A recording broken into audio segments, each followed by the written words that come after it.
Oh, we have a new patient in the blowmold ward, Mr. Santa. He's got his Christmas list. He looks pretty frantic. Psycho. We're getting pretty close to Christmas, so he's got to get busy. He was acquired at at Reniger's in Florida, in Mount Dora. It was originally a just all white blow mold that somebody started to paint somewhere along the way and didn't come out so good. They used lacquer spray paint from a spray can, almost like something you would get at Home Depot or something. It has its purpose, but not on blow molds. The lacquer is not transparent, so the light won't shine through. And it's also shiny, which doesn't follow the theme of blow molds. They're not shiny. The paint is always a kind of like a matte or a flat. Looks also these spray cans they use must have dirty nozzles because he tried to highlight his red jacket, and it's all sprayed over on his beard and his hair, his glove cuff, his tassel, his hat brim is all sprayed over red. So we got to clean that up. And he's also got a big hole right here, which we're going to repair with the thermoplastic pellets. So let's get started. This is a real interesting piece.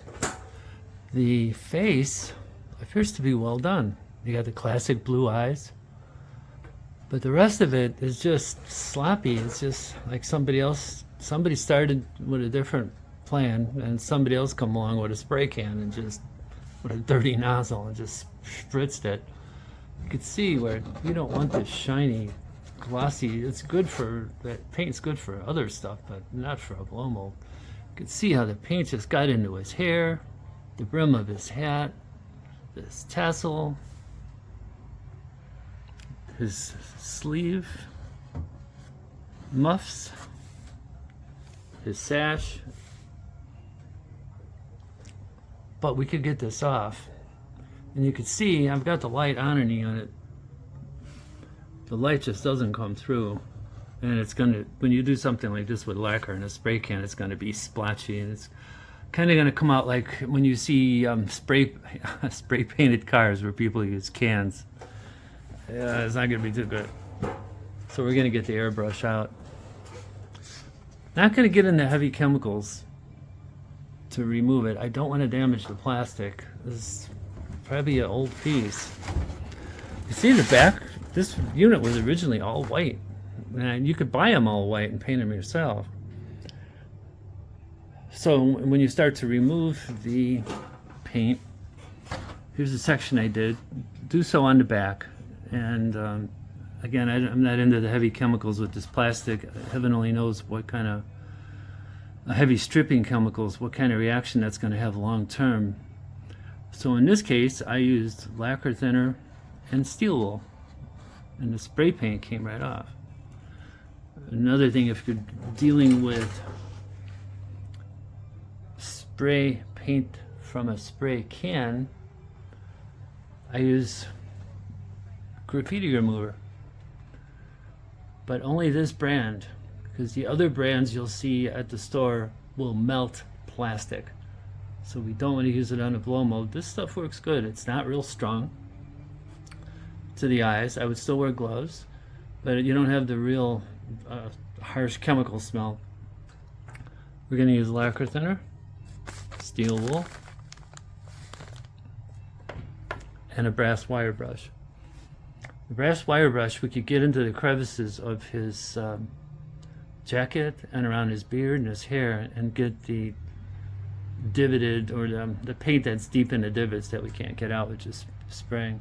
This stuff you spray on and leave it on for maybe 5 minutes, and then you could also use a steel wool to rub it off. We got the whole crew here today. Mr. and Mrs. Santa. We got Mary, and crew. You can see the splashiness. It's just not good. And this looks like it's been hand painted with maybe some kind of acrylic. So here's the big crack. I was thinking about we're gonna finish this with the moldable plastic pellets. I was thinking about kind of making a medallion here or something and having SC.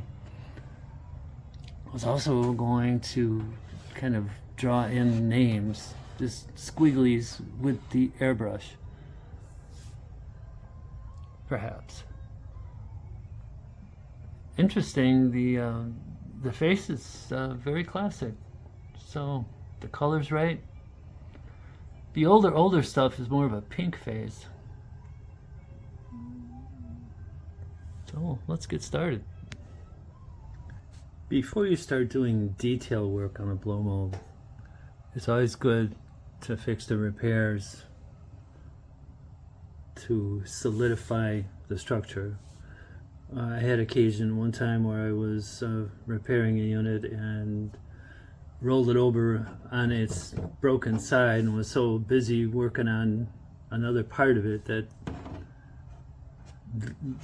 the crack side cracks progressed while I had it rolled over, and it just caused a lot more repairs. So I always start with doing the big repairs. In order to get at this, when we do the thermoplastic pellet patch, we're going to need to get our hand inside. And there's really nowhere to get our hand in except where the light goes. However, it's not big enough. But the cover is bigger than the hole, so we can make this hole bigger and the cover will still hide it. Just enough to get our hand in there. To do that, we're going to use a Dremel with a rotozip bit. I've already marked it with a pencil so I know my pattern before I start cutting.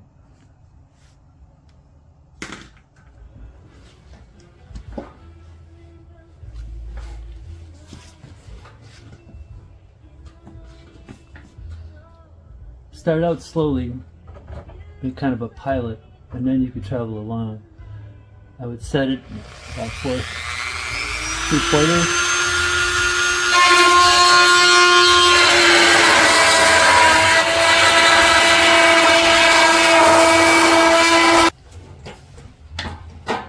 Once you've got the hole to the right size, just enough to put your hand in there. You can see that the plate still covers the hole, so we're good, we're golden. You could take and add a circular sanding barrel to your Dremel and just smooth out your cuts.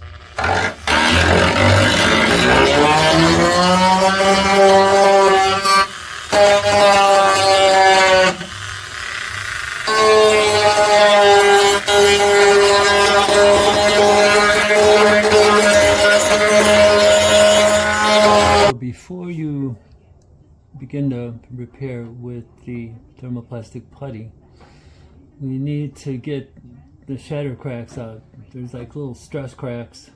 We need to, in other words, trim out the loose broken stuff.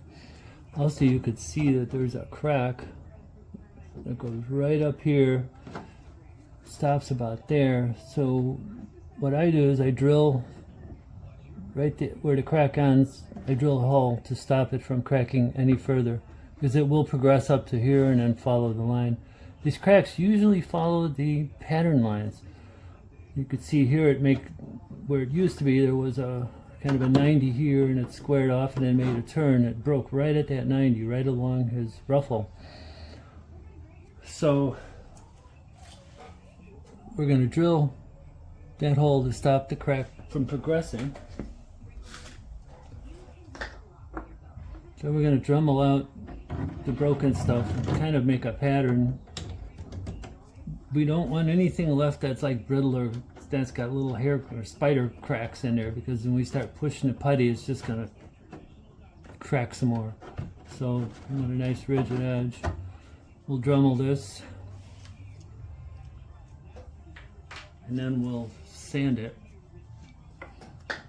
with the barrel sander.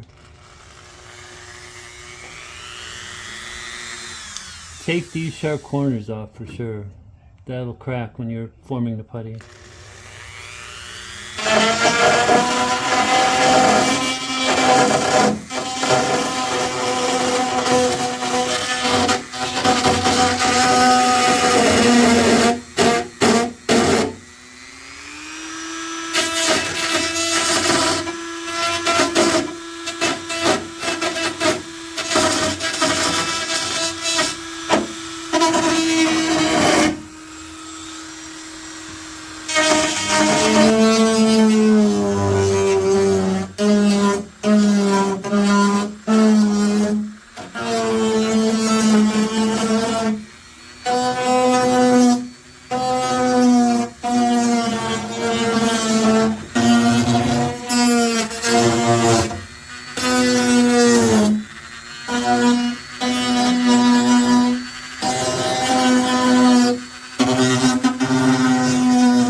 Now we've got a nice, smooth, crack-free edge.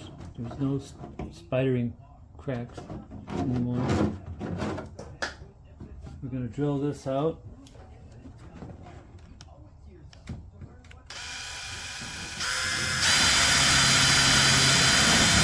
Stop that crack right at the end of the crack, and then it will no longer progress.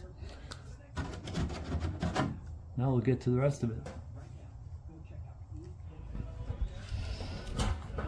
Okay, now we're going to need to make some anchor holes for the putty to stick in. The putty will be applied from both sides, with the putty being forced through the holes and then meeting the other side, and it closes up like a rivet and sticks to each other, and that'll hold the repair in place. Otherwise, we're just, when this flexes, it'll fall out, because this is a really difficult material to get anything to stick to. So take a soldering iron.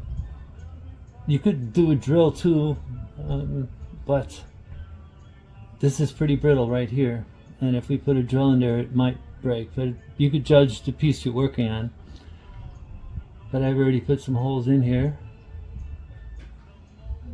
Also, making holes with a soldering iron creates a nice neat hole that won't have any splinter cracks. So we're going to put a few holes in key spots just to kind of hold it in place. The putty will cover the holes. Wipe it off with steel wool. We just need somewhere for the plastic putty to anchor, because it's sticky, but it's not adhesive, and it's not meant to be. And here, that didn't work so well.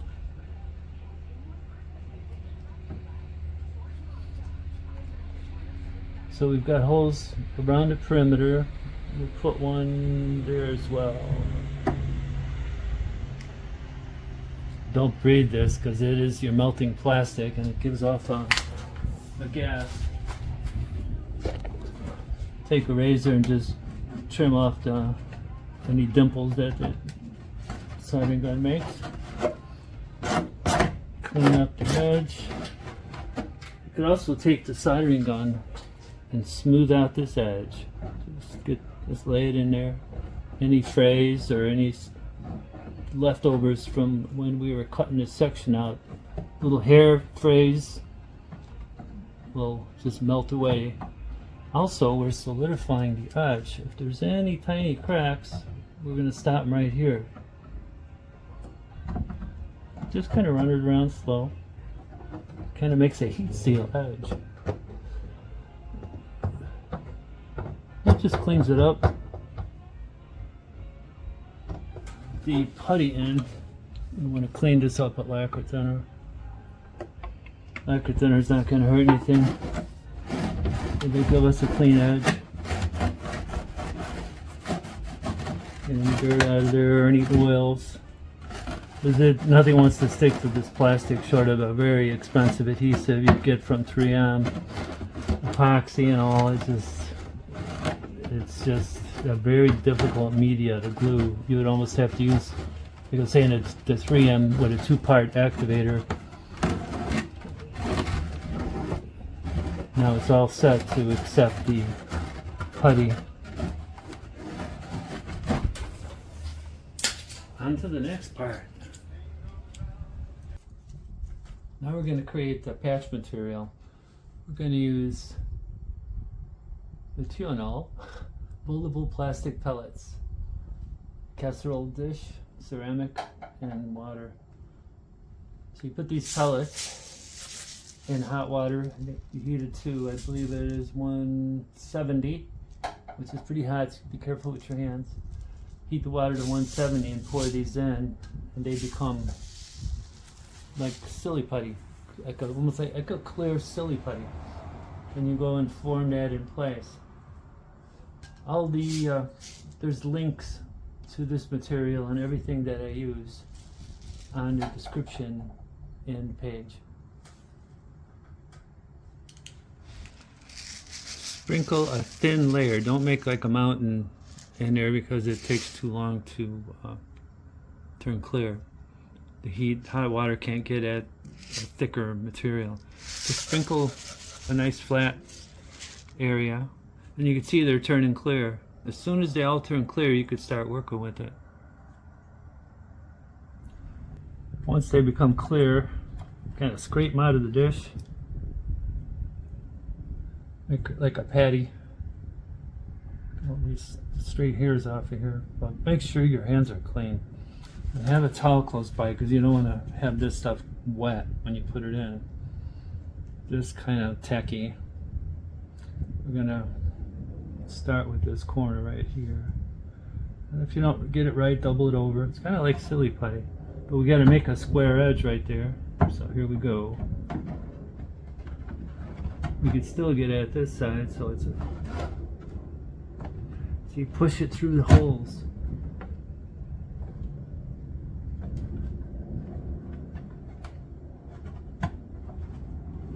You got to get in there and work it so it's flat and it's mushroomed on the other side, so it's got plenty to hold on to.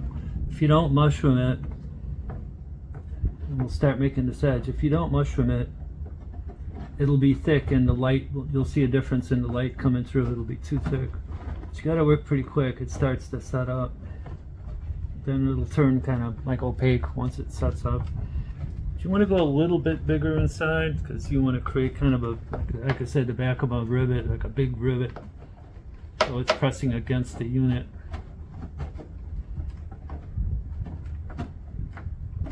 Now we're going to start to form this flat edge here of the scroll. Now we start to form the bottom of the scroll, which makes the turn here.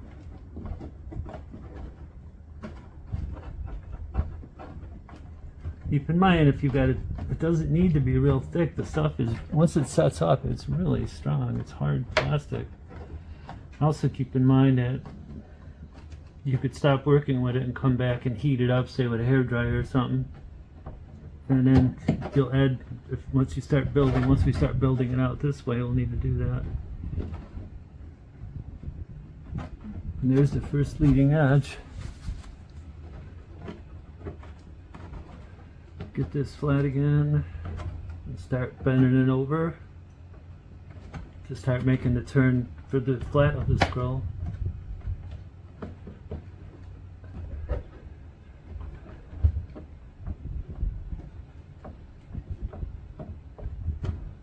But the process of this just takes time.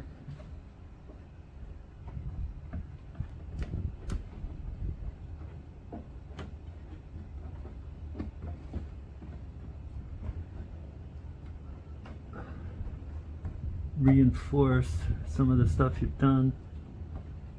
Keep propping it up until it solidifies. This solidifies pretty quick. So form it to a point where you could then start moving on to the next part. What we need to do is get a semi-rigid area to build upon. If we just keep going, we're going to keep fighting it because it'll melt and sag. So when it's hardened up enough where we could keep going at this point. So we're going to need to create another soft edge to latch onto. So we'll use a heat gun. You'll see it'll turn clear. Keep in mind you can't heat the other side. So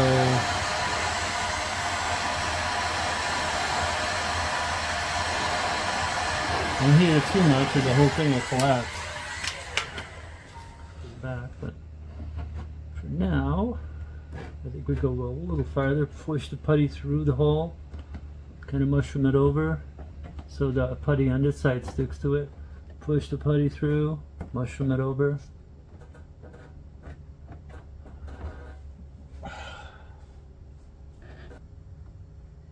Make a small patch right there, and then that'll go on attached to the other side of that rivet.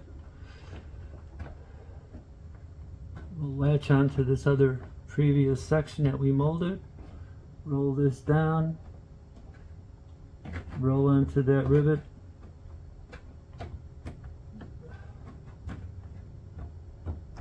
and then keep working it this way. So now we've got putty on both sides. It's hard to see because it's clear, so before we move on to do this last section, let's let this harden up a bit because it's still pretty wumpy. We need a solid surface, otherwise it's going to be really hard once we get inside and work from both sides. We can only work through that little access hole. Let this set up a bit more. We'll always heat it with the hot air gun to get that edge soft again to keep moving. But that's looking pretty good. Pretty good. Now take putty, make couple of flat pieces. A flat piece on this side, a flat piece on the back, and press them into each other.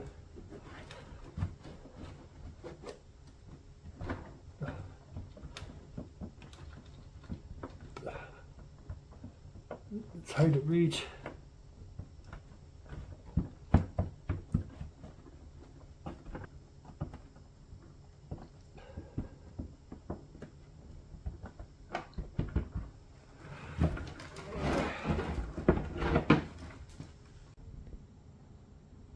Okay, there's a repair.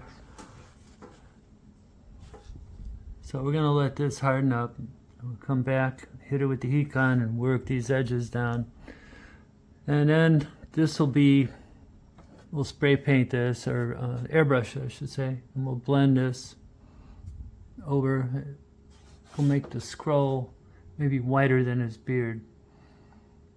And then we'll do the glove red, his cuff white, his, I guess, sash white. I've already taken some steel wool and lacquer thinner and cleaned this up, and wire brush, and I got the red off on this side. And that's what it looked like previously. So we'll work on that next.